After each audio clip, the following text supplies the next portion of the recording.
cuenta, una de las mencionadas no forma parte del conjunto de cefaleas secundarias.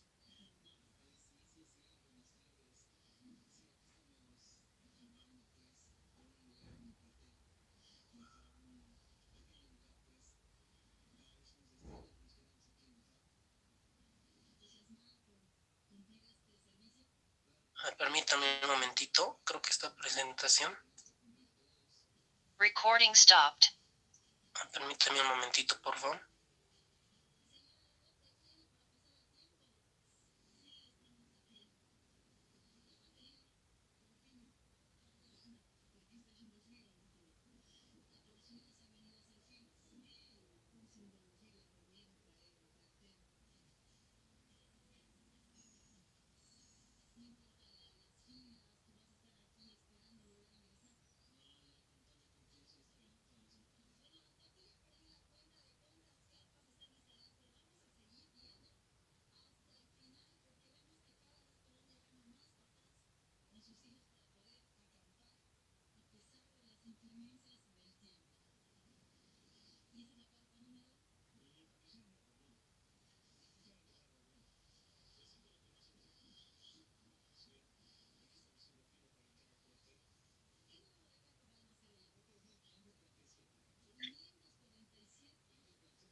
Ok, vayan anotando sus respuestas.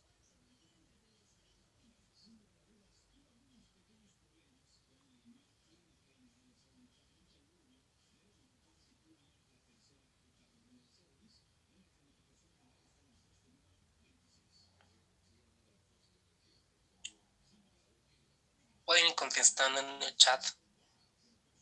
La maniobra de Valsalva se relaciona a tumores ubicados en fácil.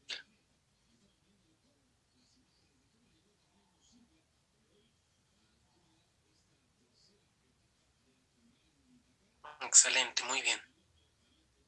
Cosa posterior. Cefalea secundaria relacionada a rigidez de nuca.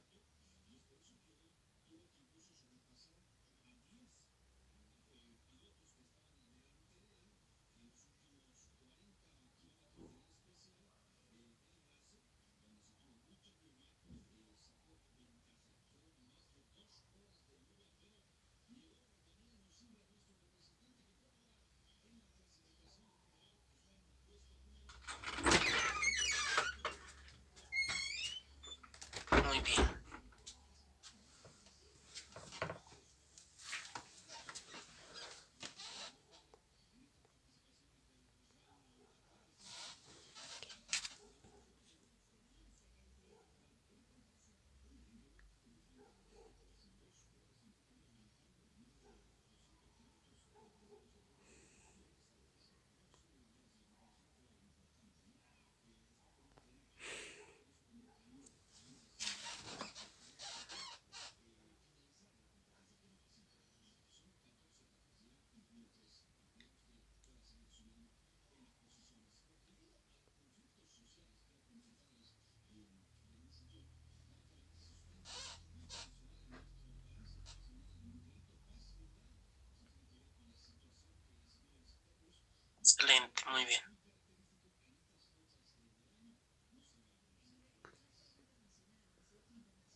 Muy bien.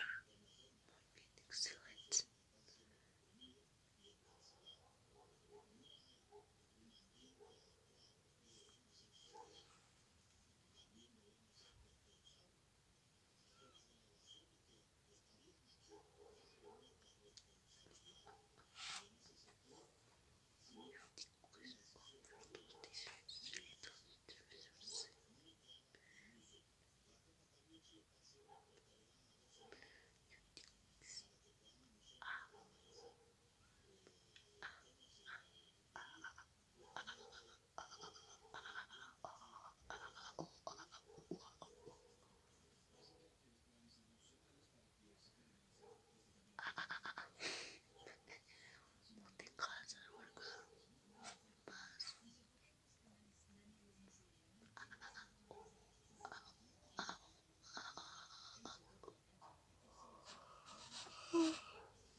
¿Qué pasa, nena? ¿Qué pasa?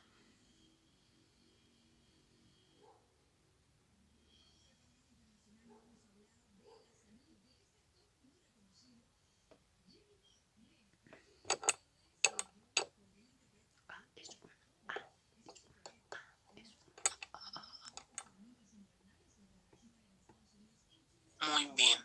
Excelente.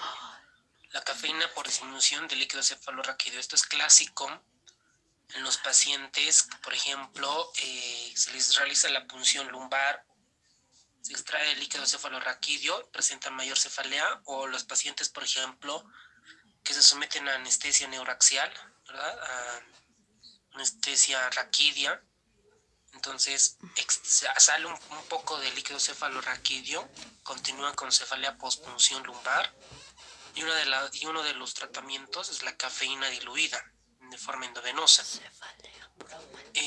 Para la migraña, a modo de resumir el tratamiento, ustedes deben recordar, todos los pacientes con migraña, o sea, una vez hecho el diagnóstico, se debe limitar o evitar, por ejemplo, las luces brillantes, los ruidos. Luego, si el paciente persiste con esto, ¿no? El paciente presenta náuseas y vómitos, se les da tratamiento endovenoso, principalmente antieméticos como la metoclopramida o clorpromacina. Ahora, cuando es una forma ya moderada el dolor de la migraña, ahí está indicado los AINES. Puede incluirse, se puede combinar incluso con cafeína, y dentro de estos, segunda línea, se puede presentar otros fármacos. Ya para una cefalea moderada, cefalea que va a pasar a algo grave, tenemos ahí el sumatriptán naproxeno, cuando una cefalea es grave. Estos sumatriptán o la ergotamina, eso no puede olvidarse, ¿no? El sumatriptán, la ergotamina, estos son fármacos elegidos para la migraña, específicamente para la migraña grave, o que son acá dentro los famosos los triptanos, ¿no? Esto no pueden olvidarse. Dentro de estos triptanos se puede combinarse, como les había comentado, con la ergotamina. En algunos casos se puede considerar el uso de corticoides en estos casos. La cefalea tensional con AINES, ¿no? Básicamente con AINES. Cefalea por aumento del líquido cefalorraquídeo, disminuir el líquido cefalorraquídeo. ¿Cómo puedo disminuir el líquido cefalorraquídeo? Por ejemplo, con los inhibidores de la anhidrasa carbónica. ¿Cuáles de ellas tengo? Por ejemplo, la cetazolamida, ¿no? Es un pequeño resumen. La cefalea por abuso de medicamentos, se debe ver qué medicamentos está asociado y antagonizar los efectos o ir cambiando por otros medicamentos. ¿Okay? Esta pregunta pueden contestar en el chat.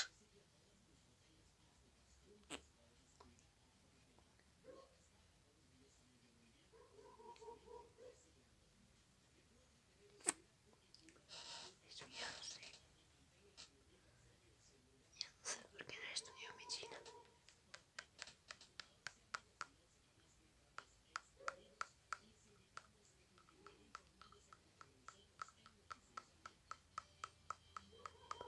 No, para esto ahorita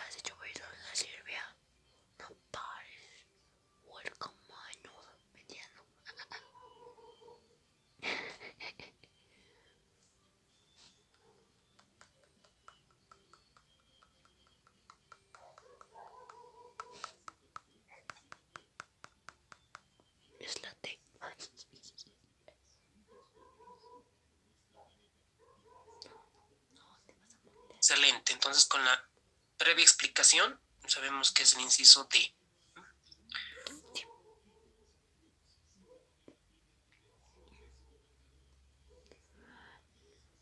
Es la B, digamos que es la B. Yo no eliminando, pero es la B. O C, B o C. No sé.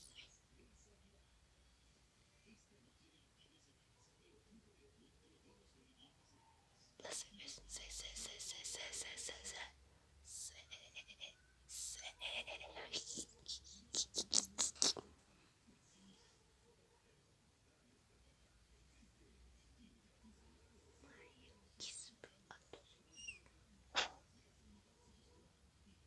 Agustina Arce y a todos. Todos. Nancy Rueda a todos. Nancy Rueda a todos.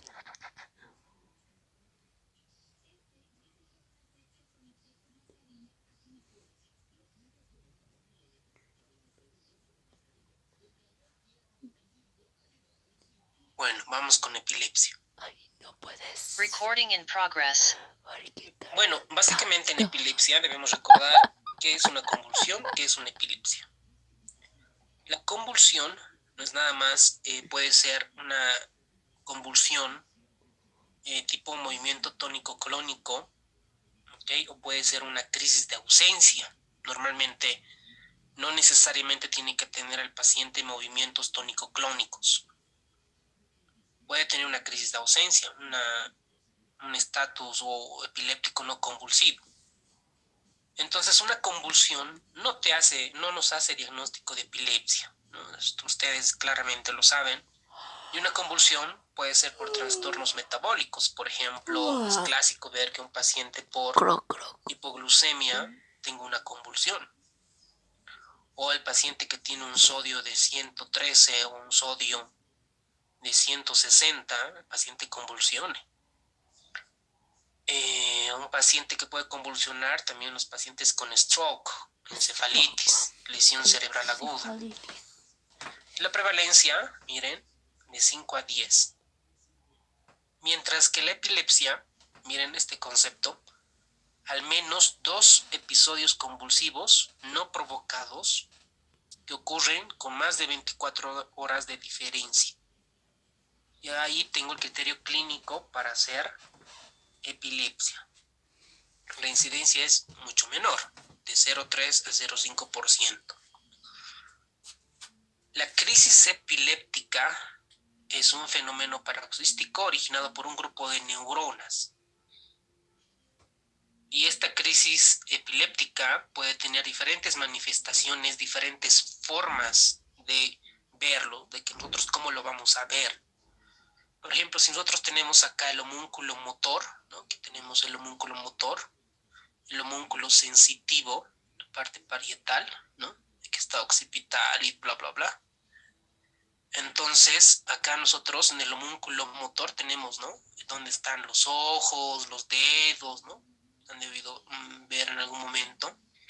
Entonces, este grupo de neuronas genera, ¿no? Descargan neurotransmisores excitatorios, van a ver un fenómeno paroxístico.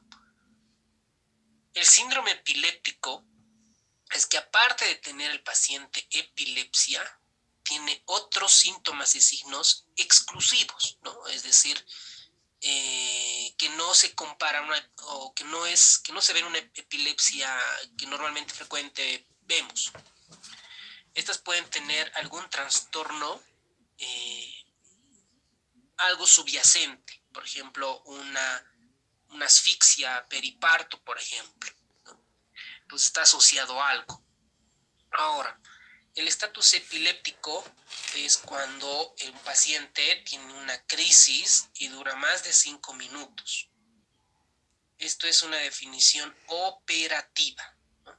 La definición como tal está más de 30 minutos. Entonces, si en el examen les preguntan a qué tipo de estatus epiléptico se refiere, si es para manejo, si la pregunta va para tratamiento, entonces deben considerar 5 minutos. En su libro de Harrison debe de estar igual 5 minutos o está 30 minutos. Entonces hay que diferenciar la definición operativa de la definición clásica que la tenemos de estatus epiléptico. ¿Por qué? Porque pues decían los médicos, los neurólogos, no puedo esperar a que el paciente convulsione 30 minutos, recién hacerle el manejo hasta que yo estoy perdiendo neuronas, se están quemando neuronas. Necesito hacer el manejo como tal de una crisis, de un estatus epiléptico. Por eso la definición operativa, en el manejo como tal, 5 minutos. ¿Okay? Y esos tiempos son importantes. Aquí tenemos una pregunta ya con respuesta.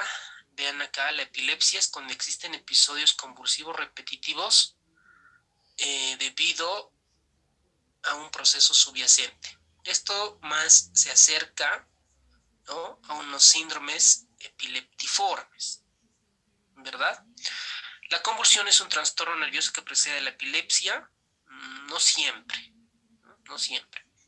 ¿La epilepsia es un trastorno nervioso agudo debido a trastornos metabólicamente corregibles? No, no está nada que ver. ¿Por qué? Porque puede tener una convulsión y el paciente tener hipoglucemia y podemos corregir, y no por eso el paciente tiene epilepsia.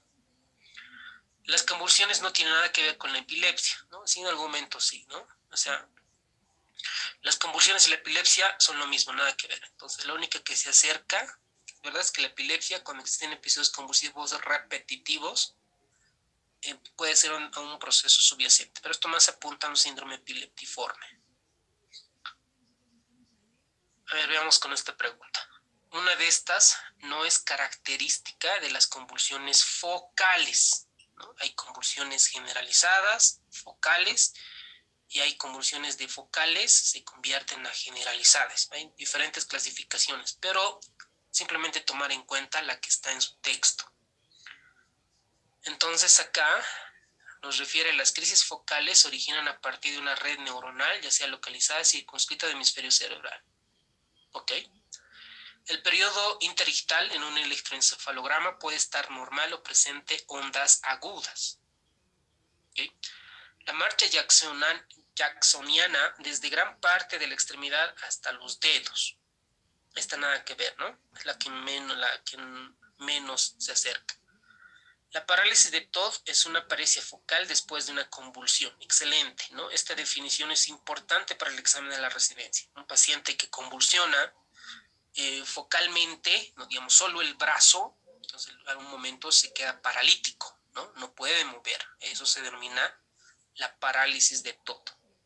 La epilepsia parcial continua es muy resistente al tratamiento. Cualquier epilepsia que sea continua, casi en su mayoría son resistentes al tratamiento, y algunas van a necesitar mayores estudios como el mapeo para poder ser una cirugía mínimamente invasiva, que están las famosas microcirugías para epilepsia.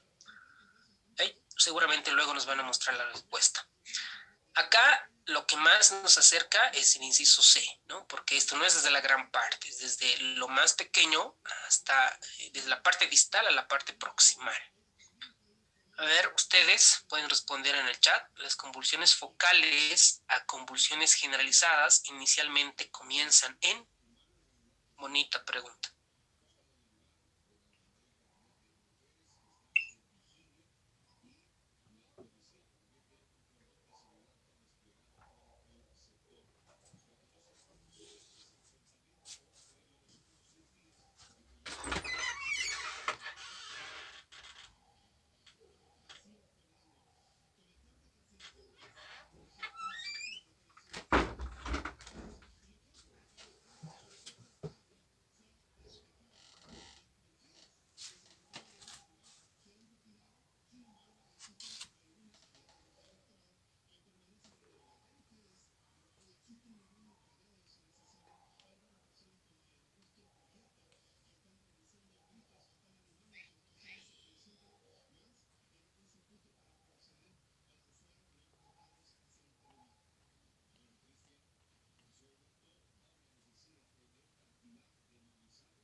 recordar estas definiciones, vamos a ver esta diapositiva. La clasificación de las convulsiones, ¿no? Ya sabemos cómo se define, cuál es la diferencia, etc. Tenemos de inicio focal, inicio generalizado y de inicio desconocido. Focal, ¿no? Puede describirse además una alteración o no de la conciencia. Esto es súper importante. Puede ser un inicio motor, puede mover el brazo o la pierna o alguna parte del músculo, o no, puede ser sensitivo o con una evolución focal atónico-clónica bilateral. El inicio generalizado es lo que frecuentemente o lo que en algún momento hemos visto, ¿no? Que es el inicio generalizado, el motor, que este se clasifica en tónico-clónico, u otra motora que es la tónica y la mioclónica. Entonces aquí el paciente al final tiene fases, ¿verdad? Y una de ellas, por ejemplo, es la relajación de esfínteres. El inicio desconocido, ¿no? En realidad nosotros no lo sabemos y pues ya en los estudios electroencefalográficos comenzaremos a dilucidar si es focal o generalizado. ¿Por qué es importante para nosotros ver si es focal o generalizado? Porque si es focal puede beneficiarse de una microcirugía. Entonces ahí en los países del primer mundo se hacen los famosos mapeos, alteraciones de genes, de canales, incluso para ver de qué anticonvulsivante mejor se trata. Y eso Harrison en el parte de tratamiento lo explica genial. Entonces acá tenemos las convulsiones focales con alteración de la conciencia. Esto comienza con aura, ¿no? Hay una fase ictal que se queda inmóvil con la mirada perdida. Automatismos, como por ejemplo chupeteo con los labios, deglución, expresión en la emoción. Y la fase posictal, el paciente está confuso, tiene una amnesia anterógrada, afasia y una negligencia hemicorporal, ¿no? Estas son las fases. Las convulsiones focales sin alteración de la conciencia solamente son movimientos tónico-clónicos o mioclónicos. También pueden ser sensitivos. Ahora, las convulsiones focales que llegan a ser generalizadas básicamente comienzan en un punto, específicamente en el lóbulo frontal, ¿no? Ustedes ven acá el lóbulo frontal, lóbulo temporal, ¿no? Y está por ahí el parietal, el occipital.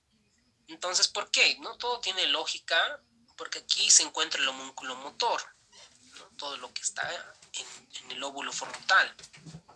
Entonces, inicia en alguna parte y puede llevar ambos hemisferios. De un lado focalizado, por ejemplo, de la mano, puede excitar, lanzar neurotransmisores a ambos hemisferios cerebrales. Las convulsiones focales, ¿no? Estas pueden ser de crisis epilépticas jacksonianas en 5 puntos. Ustedes ven acá el famoso homúnculo motor.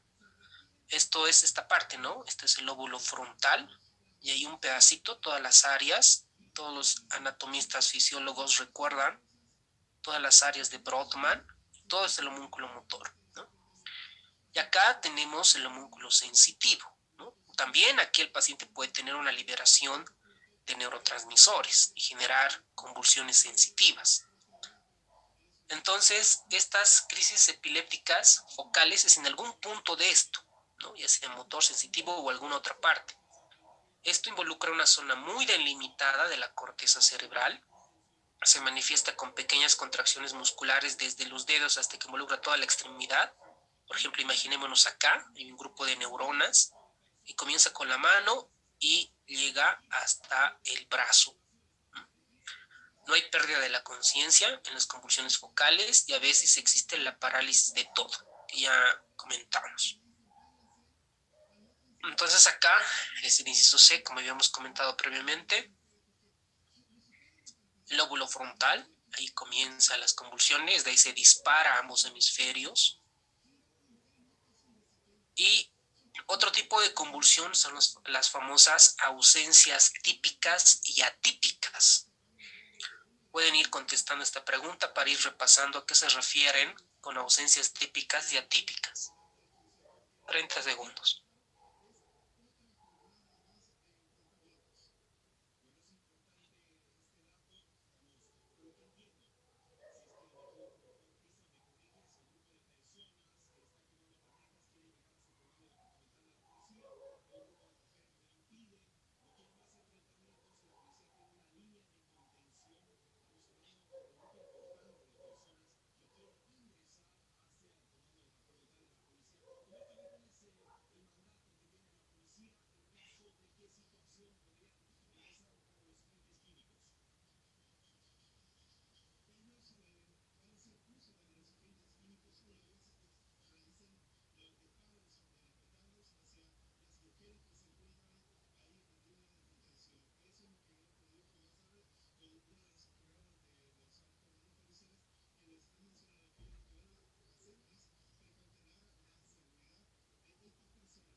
Muy bien, excelente.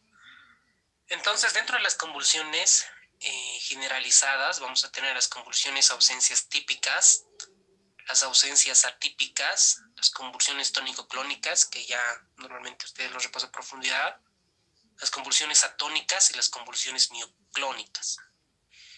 Las convulsiones generalizadas, estas dos deben de recordar para el examen, las típicas y las atípicas. Básicamente nos referimos a típicas cuando la pérdida de la conciencia hay o no hay en realidad, no hay pérdida del control postural, dura unos segundos, hay signos motores bilaterales muy sutiles que casi nosotros no lo podemos ver, y esto es pregunta de examen. ¿Qué hay en el electroencefalograma? Hay una descarga de espiga y onda de 3 Hz, y comienza en la niñez. Mientras que las convulsiones atípicas, como su nombre mismo lo indica, atípico, que no es una presentación normal, frecuente, y una pérdida de la conciencia mayor. Sí. A ver, hay alguien que está...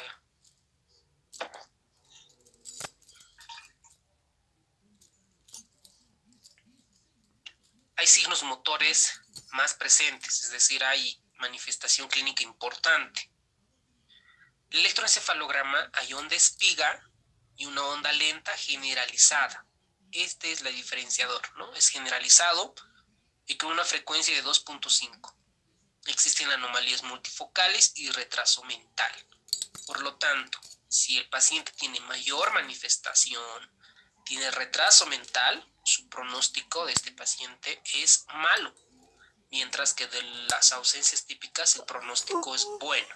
Entonces, recordar estos conceptos de las convulsiones de ausencia.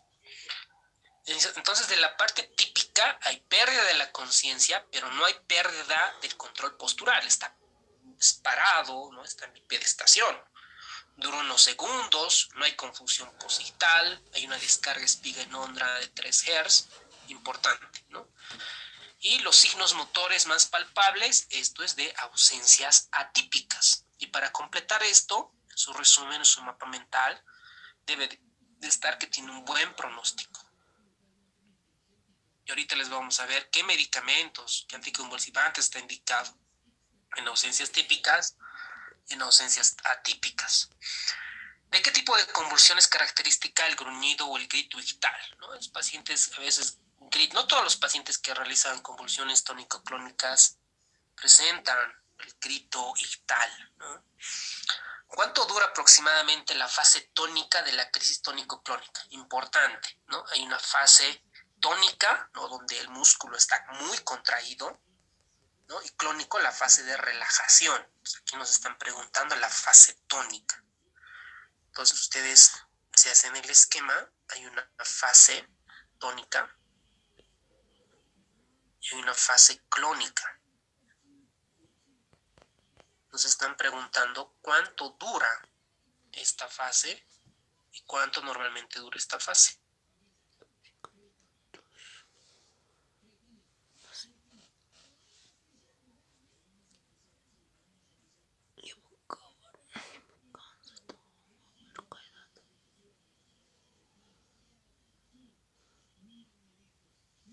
Nadie responde.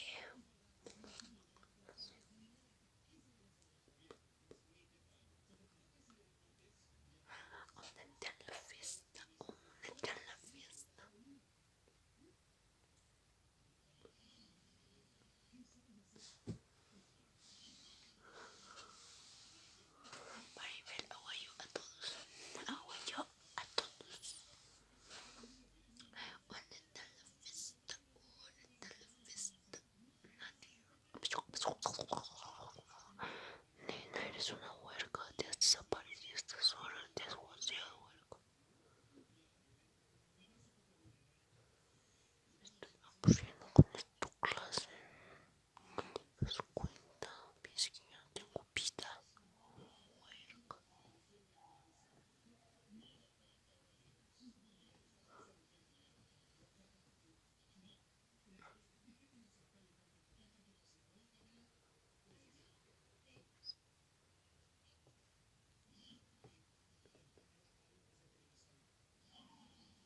Excelente, muy bien.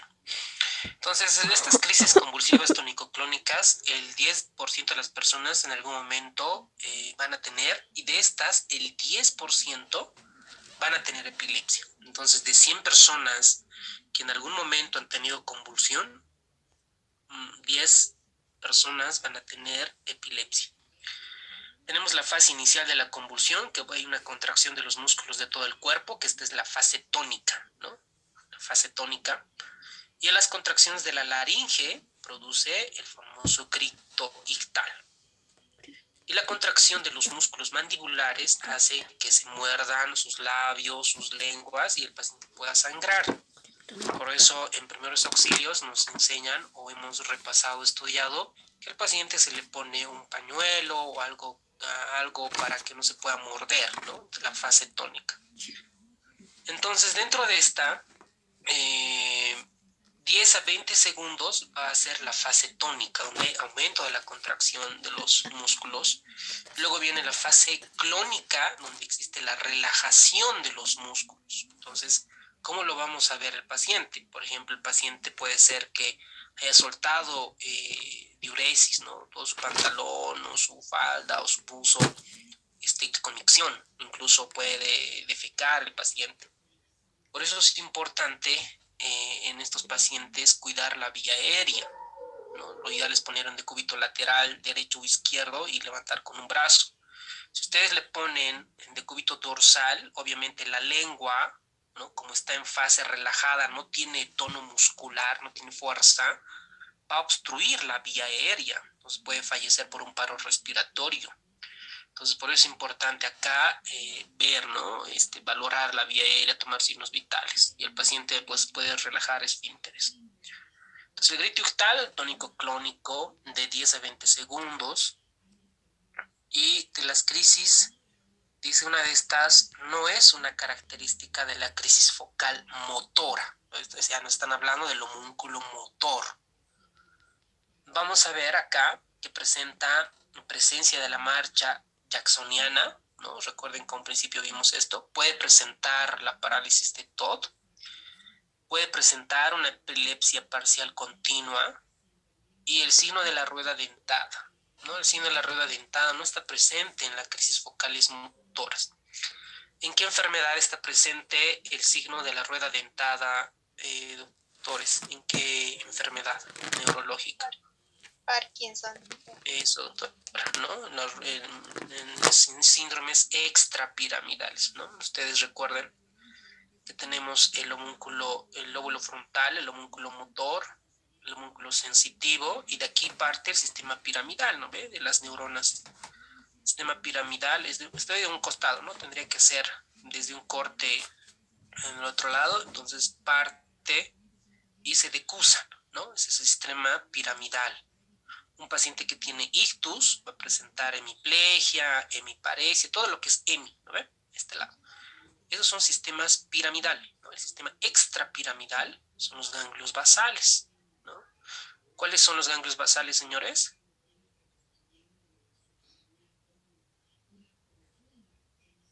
¿Cuáles son? Globo pálido, putamen. Putamen. ¿Cuál más? El globo pálido. Eso, muy bien. Entonces, por ejemplo, dentro de estos ganglios basales hay una sustancia gris que es parte del sistema extrapiramidal, fuera de todo el sistema. Entonces, hay una sustancia gris que sintetiza la dopamina, ¿no? Cuando se muere la dopamina o cuando se muere la sustancia gris, no hay dopamina y el paciente tiene signos extrapiramidales. Y uno de los signos extrapiramidales, la famosa rueda dentada. Y alguien dirá, ¿cómo es la rueda dentada? ¿No? Es como le agarras, le sujetas el brazo y es como si estuvieras flexionando, extendiendo, como si estuvieran lanzando pesas, ¿no? Y de repente se siente como si fuera una llanta o como si estuviera unas, ¿cómo se llaman? Esos dientecitos, ¿no? Unos dientes con unos con otros. Una rueda dentada, ¿no? Uno sobre otro. Entonces ahí el paciente tiene síndrome extrapiramidal, ¿no? Y en este caso es lo más probable sea Parkinson disease, ¿no? La enfermedad de Parkinson. ¿Qué sabemos sobre las convulsiones de tipo de ausencia típica? Pueden responder, por favor, en el chat.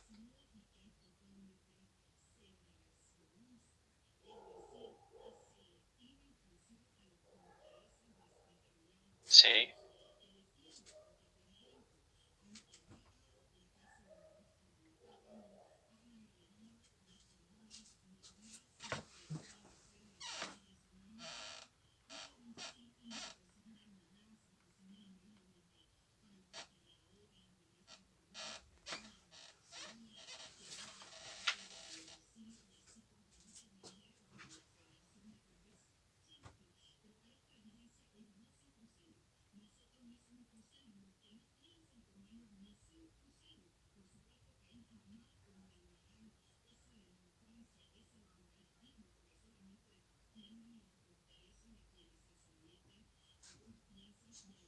Muy bien, excelente, doctores.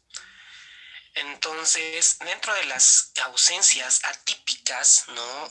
Sabemos que tienen peor pronóstico, asociados a un proceso subyacente, pueden tener anormalías estructurales, ¿no? Multifocales, por lo tanto, acompañan otros signos neurológicos. Entonces, acá nos dicen a qué se acompaña.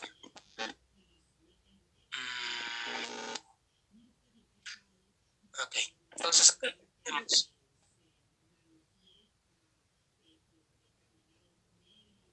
las diferencias, ¿no? Como resumen de las ausencias típicas y las ausencias atípicas. Recuerden, las ausencias típicas en el electroencefalograma, ¿no? De 3 Hz, regulares y simétricos. Mientras en el electroencefalograma de la ausencia atípica es más heterogéneo, ¿no? O sea, no hay un patrón como tal. Sin embargo, Harrison menciona lo que habíamos comentado. Entonces acá es retraso mental, ¿no? La ausencia típica casi siempre se asocia a retraso mental.